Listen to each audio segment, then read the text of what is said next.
Falaremos hoje da cultura da educação física e da cultura na educação física. Com a cultura da educação física, nos referimos às formas simbólicas que a própria área assumiu ao longo da sua história. Quero ressaltar duas características importantes da cultura da educação física. A primeira delas é a sua relação bastante forte com a noção de aptidão física, exercício físico e atividade física. Há uma representação muito forte de que o campo lida com esse tipo de dimensão. A outra expressão cultural muito forte da educação física pode ser visualizada na esfera esportiva. O esporte é um conteúdo bastante hegemônico da educação física, sobretudo na escola. É talvez o seu principal conteúdo. Nesse sentido, poderíamos entender que a cultura da educação física é forjada principalmente a partir dessas duas noções. Evidentemente, ao longo da história, se observou algumas limitações quando a gente entende apenas atividade física, aptidão física, ou então a ramificação esportiva como objeto da área. Sobretudo pela sua limitação, pelo seu reducionismo.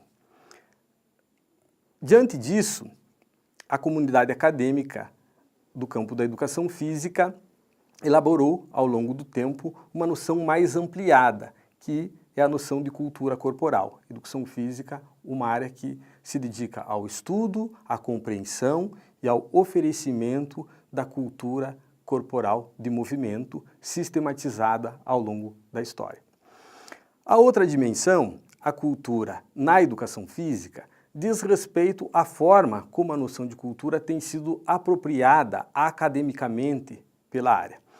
Nesse sentido, é possível visualizarmos diferentes abordagens, fazendo também diferentes usos do termo cultura, ou então contornando o uso do termo cultura. Existe, por exemplo, a abordagem que enxerga o ser humano praticante da atividade física, ou melhor, praticante da educação física, como um ser motor, um ser físico. Nesse sentido, o objetivo da educação física seria ensinar o movimento, ou seja, uma educação do movimento.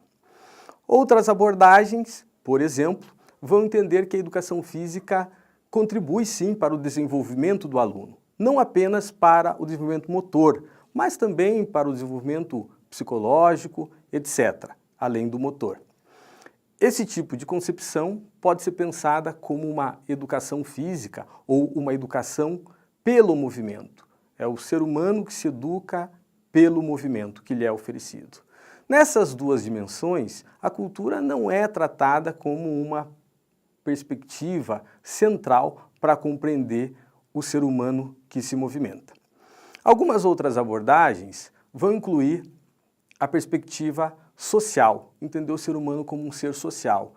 Disso deriva-se a ideia de que o esporte é um fenômeno social, a dança, a ginástica, o esporte, inclusive considerando a importância de debater as questões de diferença de classe social, um esporte, um jogo, uma ginástica, uma dança, que vão ao encontro dos interesses de classe. Aí então se ressalta a dimensão social. E por último, é possível evidenciar algumas tentativas de identificar no movimento humano a dimensão social e cultural juntos, ou melhor, uma dimensão mais simbólica presente no movimento. Nisso entram as perspectivas que vão entender o objeto da educação física não apenas como movimento, mas como o ser humano em movimento, ou melhor, como o se movimentar humano. Ou então, como uma cultura de movimento a partir das dimensões mais simbólicas, mais antropológicas, que nos orientam ou então que regem o movimento que fazemos.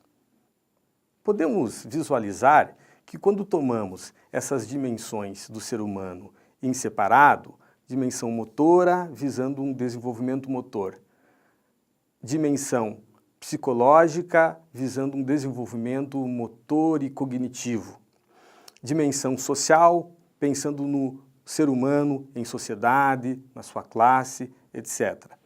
E dimensão mais cultural levando em consideração as dimensões simbólicas, estamos, de certa maneira, ainda pensando o ser humano de forma estratigráfica.